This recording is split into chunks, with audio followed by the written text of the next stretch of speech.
a science fiction writer with a collection of solid reading selections, a horror and suspense author returning with a bleak new title, and a human resources expert with an amazing creative streak bringing an amazing set of writing tips.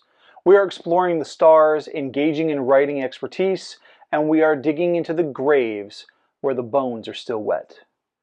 I'm your host, Garrett K. Jones, and this is The Right Way.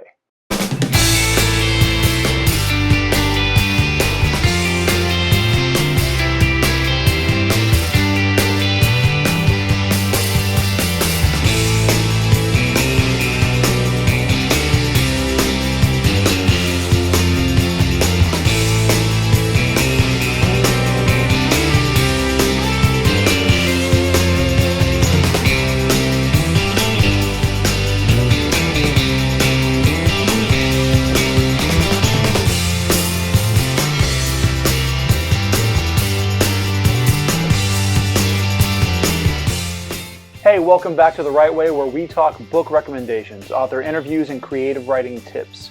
If you haven't done so already, please make sure to take time to hit like, hit subscribe, and click the bell for notifications on new videos.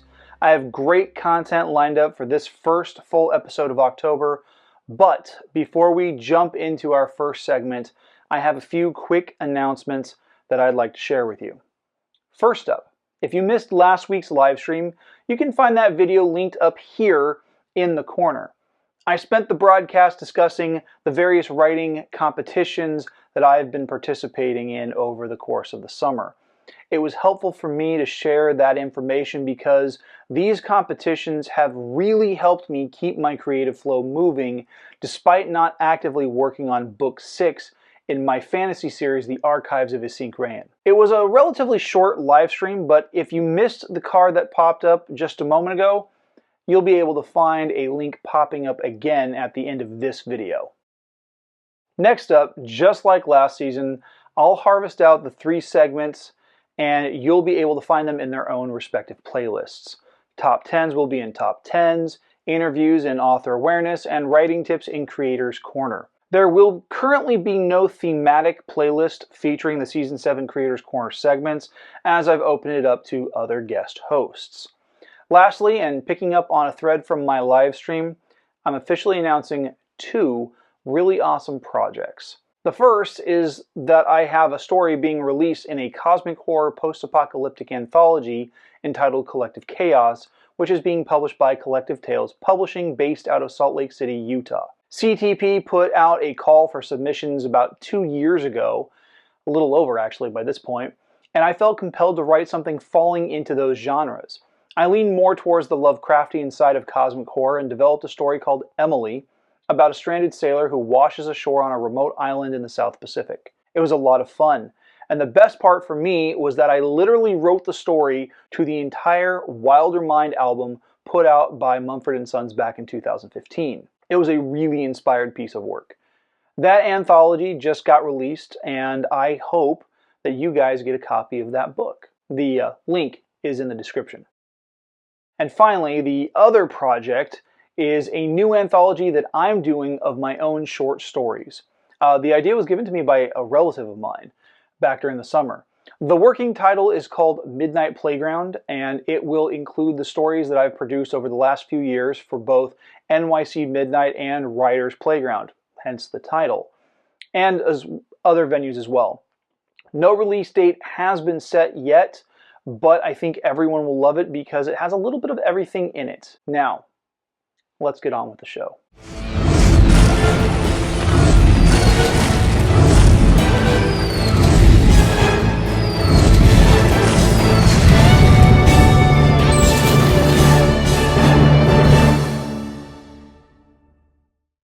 So just like the last few seasons, I've opened the floor to many of my previous interviewees to see what they read to inspire their own works.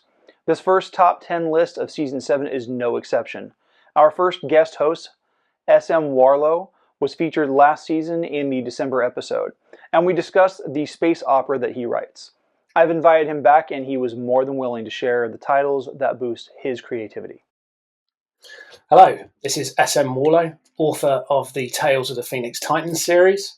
I'm here today to give you a top 10 list of the books that have influenced me over the years and that have struck a chord as I've read them. So I'm going to start off this list with Leviathan Wakes by James S.A. Corey. This is book one of The Expanse. Now, those of you who've read my books or who actually know me in person know that The Expanse is hugely influential on me in terms of prose, not so much in the style. Leviathan Wakes for me is a really important book. It was the first time I read the story, it was around a time where I was commuting a lot back and forth into London every day. And there's something about that book that really grabbed me. The characters are beautifully written, and the focus is very much on two point of views. And it really strikes a chord. I think it's a really great opener for a series. And as the series evolves, obviously you still look back on that first one, and there's kind of this cyclical poetry to it all. So yeah, really fantastic book.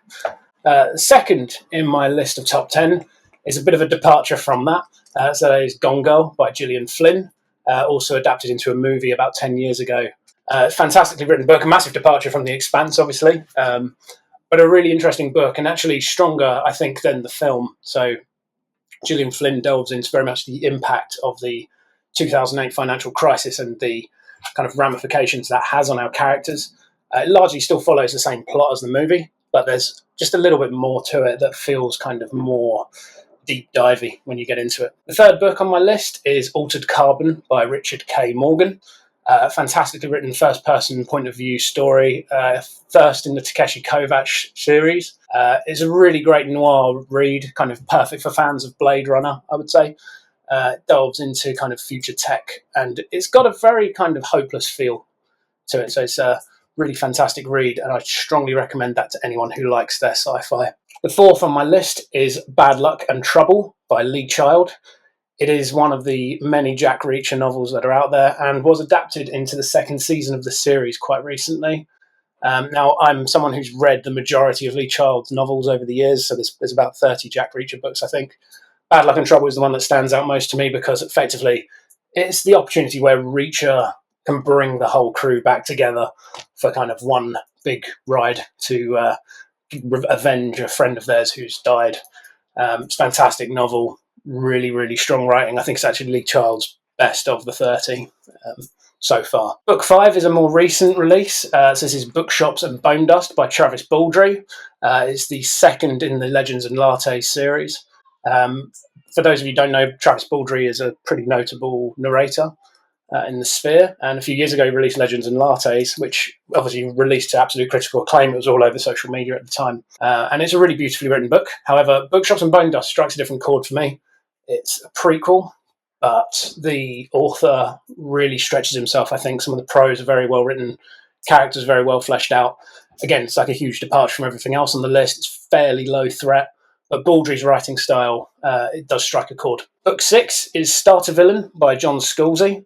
It's a comedy book based in kind of what's the word for it, like a James Bond style universe where the lead protagonist learns basically that his uncle is this James Bond style supervillain, and basically through a series of unfortunate events inherits his uncle's villainous empire. Book 7 is Consider Fleabas by the master of science fiction, Ian M. Banks.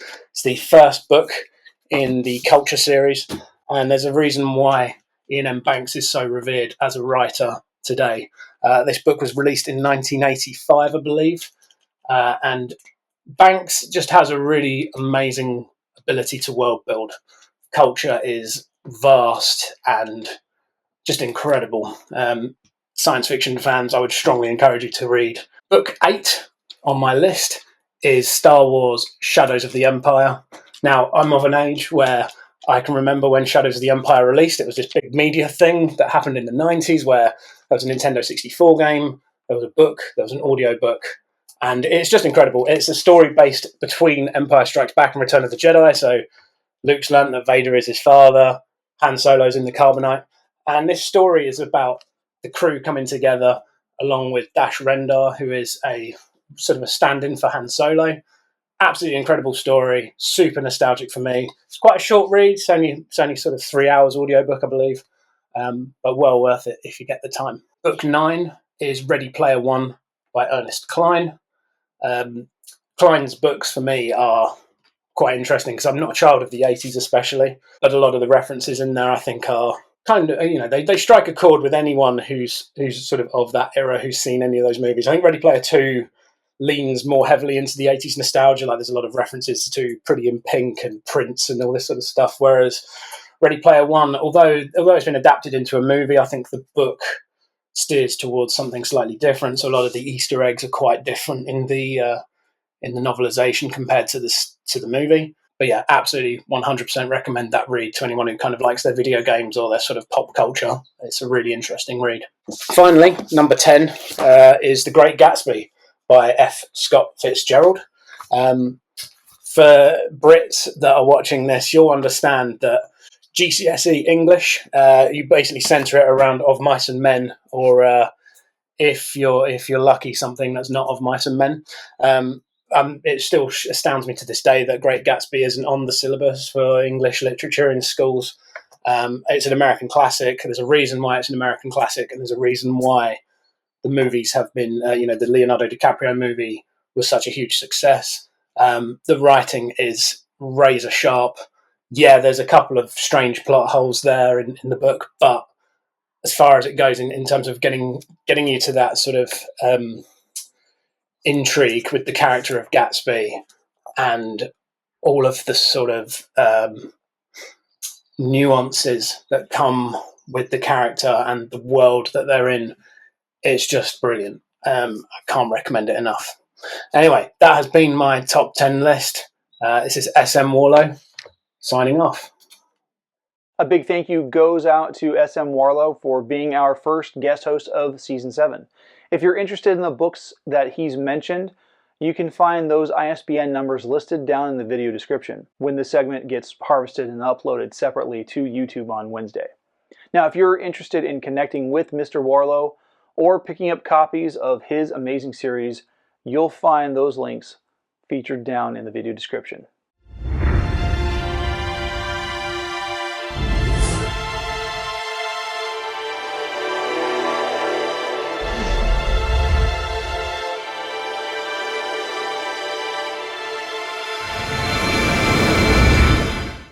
For Season 7, I'm doing something a little different.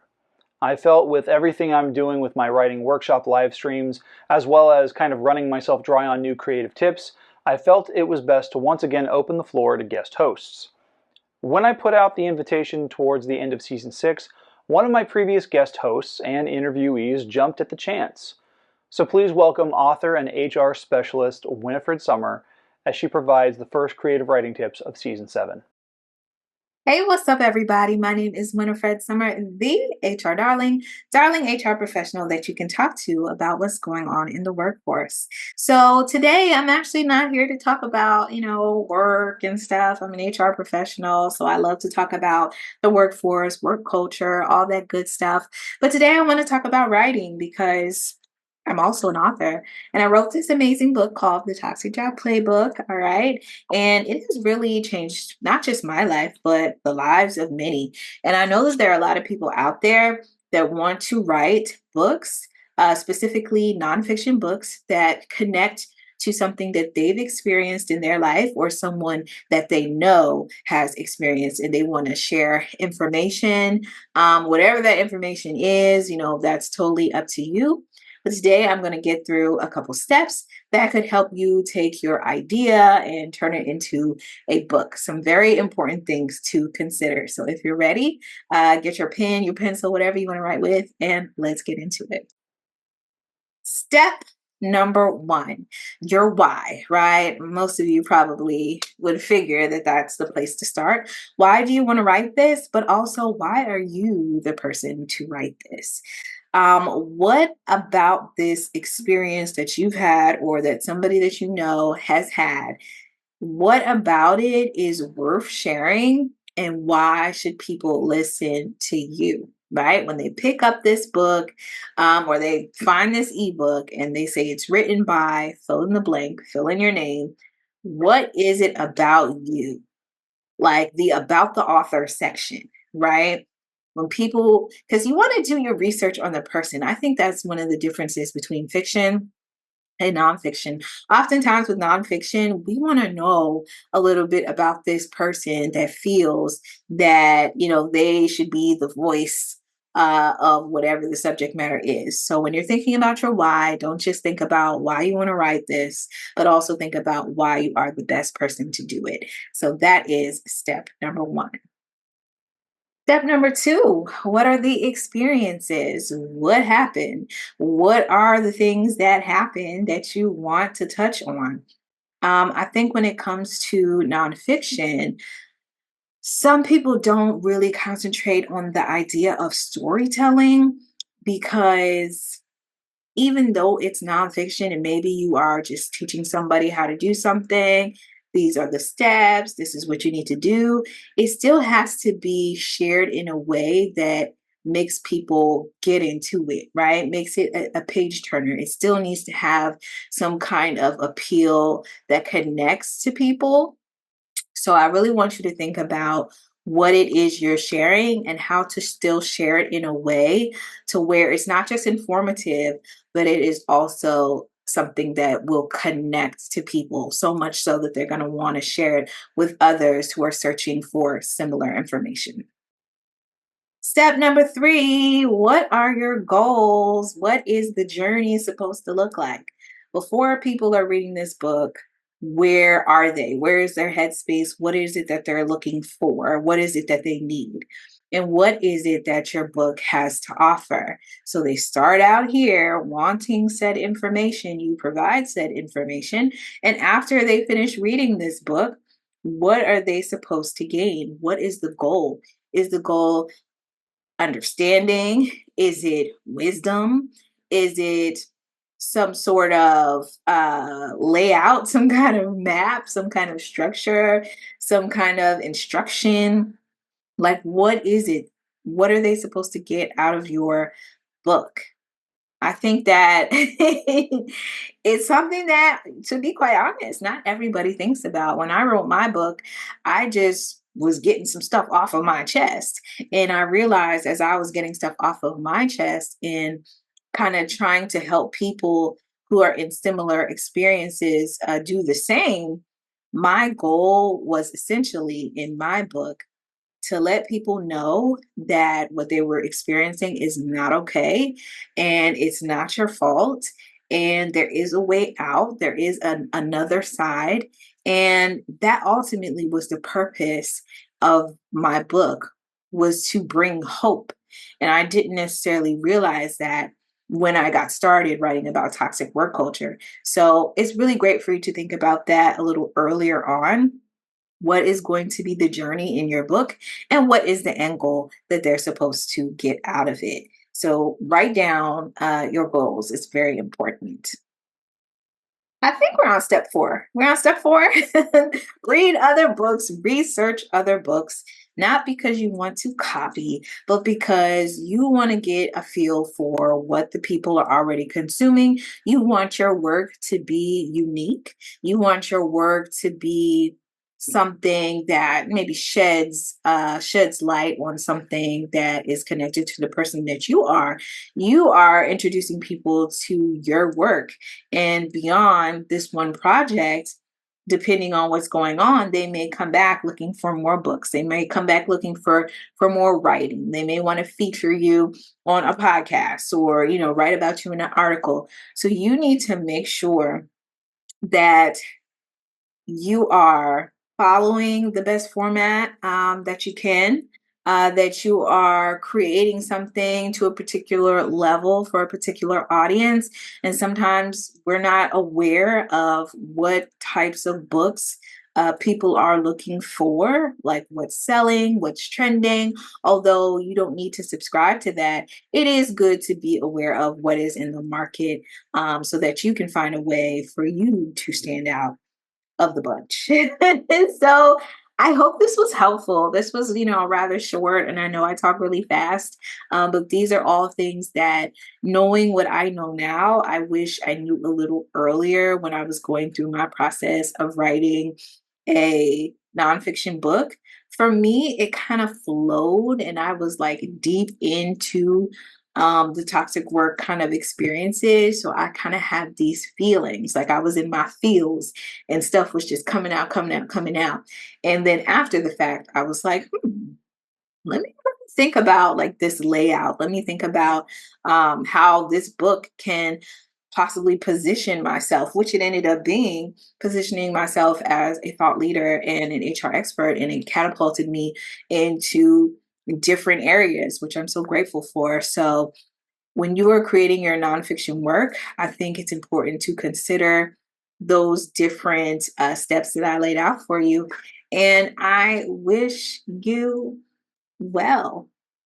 So thank you so much for coming in on this video. Again, my name is Winifred Summer. If you want to learn a little bit more about me, check me out at winifredsummer.com. And that's all I got. Thank you so much. Take care. A big thank you goes out to Winifred for being this season's first Creators Corner guest host. Actually, she's the first guest host for the segment ever, so kudos to her.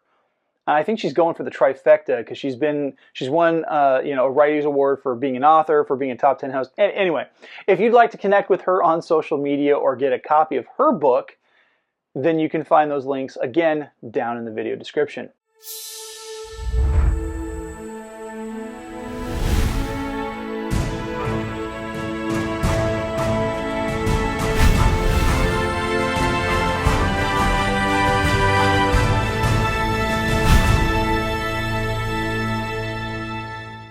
This season's first guest interview really needs no introduction. Kalvin Ellis has been featured in an interview a few seasons back when he and I first connected, and we got to talk about his first book, In the Hills Above the Gristmill.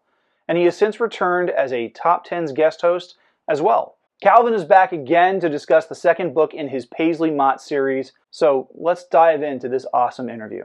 Kalvin, it is great to see you again. Welcome back to the show. How are you doing, man? Good, Garrett. Thanks a lot for having me. I appreciate it. You're very welcome. So you've got a new book out, the new Paisley Mott book. I'm really excited. Tell me a little bit about it. Yeah, so I mean, it's hard to talk about without spoiling the first book, but I'll try. I haven't mastered that particular pitch yet. The second book has characters in it from the first one. Obviously, Paisley Mott, our main character, she's back. But there's a couple of characters from the first one that if people didn't read the first one, I don't want to spoil who lives and who dies. But we do see some of the favorites. I know who your favorite is. I won't spoil it by saying that they lived through the first book and do appear in the second book as well. Yeah, that's good. That's good. I'm excited. So now you've been writing for a while. I'm going to actually switch gears. Normally, this is the question where I ask how you got into writing, but we've already known how you got into writing because you're awesome. But Thanks, man. How did you get into the writing of this particular book? Like, what inspiration came about? Because the last one was inspired, obviously, by Sasquatch, because it's in the blurb on the back of the book. What was the inspiration for this one? It's going to get dark and sad, and I apologize, but you asked the question, so I'm going to answer it for you. This book is dedicated to my younger siblings, Donnie, Cody, and Katie, all three who have passed away. Donnie when I was really young, and so I wrote a short story called When the Music Stops when I was a kid. Kid. Well, I was like 13 years old, and it was about this guy who later in life is trying to find to solve the mystery of his dead sibling. And so it was kind of based off of my younger brother and the loss of my younger brother. And so this book kind of rose out of that. It's a little different. So in this particular story, we've got these two podcasters, these two teenage boys in a town called Howling Ivy, Indiana. And they're doing a podcast. And at the end of one of their podcasts, they hear one of the podcaster, his name is Derry. He hears his sister call his name on this podcast. And that's what drives Paisley Mott out to Howling Ivy to try to help him figure out try to solve the mystery of his sister's death. So it all kind of came from just missing my siblings and knowing like once they're dead, there's ways you can find them. And, in the book, they're trying to find the answers to give him some sort of peace for his sibling, and me just writing the book was kind of my way of getting trying to find some sort of peace with the loss of that sibling.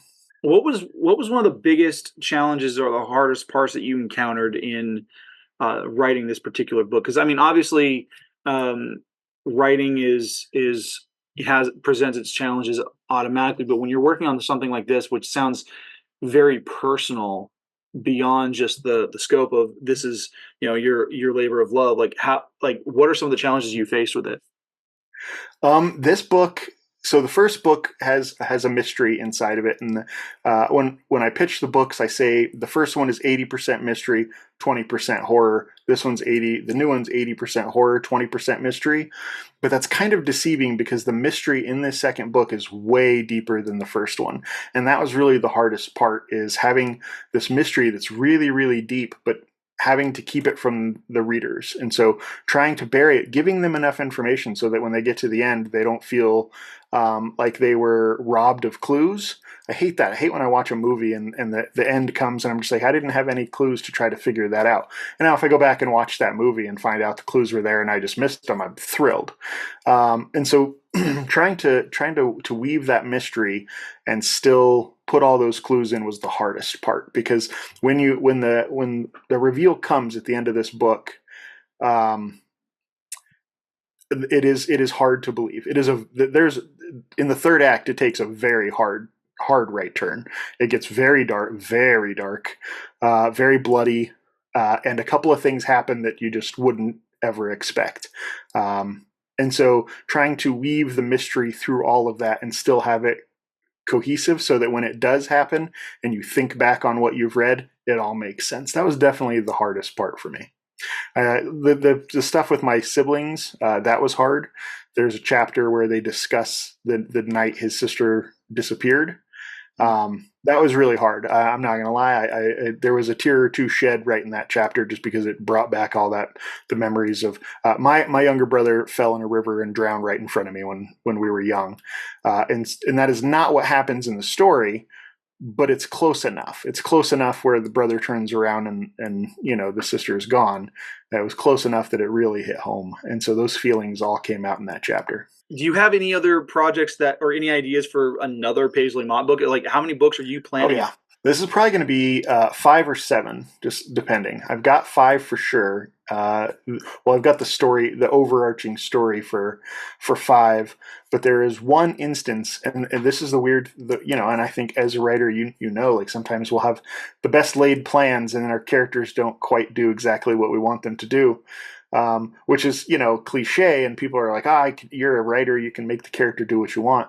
But Paisley Mott doesn't always do what I want her to do. Like there's a scene in the new book where I did not expect at all what she did, and it changed the ending of the book completely. And so I would like to say that it's just going to be 5, but there's one event that I know we're heading towards in Paisley's trajectory that I'm not sure how she's going to handle it. If she handles it one way, it'll be 5 books. If she handles it another way, it'll be 7. So, and it could be a third option altogether. I don't really know. Paisley constantly surprises me. So, with Paisley, I've got the 7 books. I haven't started the third yet, but I know what it's going to be about and where it's going to take place. I know the problem and where. A bit of where it's taking place. It is going to be. This is I'm breaking the story here. Nobody knows this yet, but it will. You know what? I can't say specifically because it actually spoils the first book too. It will take place in Greywater Ridge. I can say that, and it will be contained. It will be a contained story to Greywater Ridge, and it's all about Paisley dealing with the trauma of the first 2 books. And so instead of her going and looking for trouble's going to come find her. So at this point, what advice would you have for any other would-be authors out there that are watching this interview and are wanting to, whether they've been publishing or they've just been participating in short story competitions, whatever? What advice would you give to them? I mean, once you're doing it, the best advice is just keep doing it. Sit down and write the thing and finish the thing. The advice I give most often to writers who haven't published anything, even if it's self-published or just a single short in a in a literary magazine. No matter what level you've published at, like once you finish, you kind of got an idea of how it works. But until you finished your first draft, like you don't understand how important it is, to just not, it doesn't have to be perfect. It just needs to be finished. You finish that first draft and the world opens up for you, because then the editing process is just, it's like magic, reworking that story. But until you finish that first draft, you don't really know what you're looking at. So a lot of people quit in that first draft, and that's the hill that they can't seem to get over. But if they could just finish that first draft, I think people would be a lot more successful at pumping stuff out. You just got to get that done. So my advice to writers who haven't published yet: just finish the first draft. So we're coming up on the end, Kalvin. How can people connect with you, and how can they get a hold of copies of your 2 books? So I'm online most places that people are found online. I'm on Instagram at Kalvin Ellis. I'm on Twitter, or X, or whatever you want to call it, at the Kalvin Ellis, I believe, is there. All of it's available. If you go to my website, kalvinellis.com, you can find all my social media stuff there. I think the link to my Facebook profile is there as well. But yeah, my website's the kind of the hub for all that. My books are there. You can buy signed copies of my books.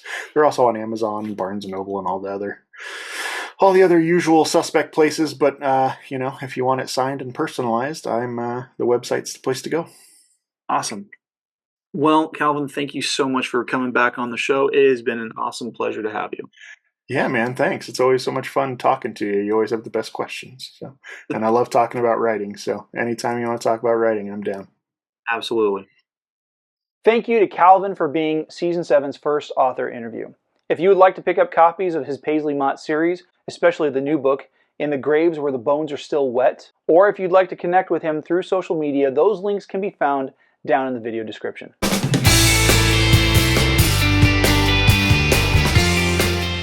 Hey, thanks for watching. If you haven't done so by this point in the video, please make sure to like, subscribe, and click the bell for notifications on new videos just like this one. If you're interested in being a channel supporter, you can find links for Patreon and the merch store on Teespring, or if you'd like to make a one-time donation, you can find my link for Cash App. Make sure to tune in next Saturday at 11 a.m. for the November live stream, as I will be broadcasting yet again from the Hanford branch of the Kings County Library with another great writing workshop. Until then, have a happy and safe Halloween.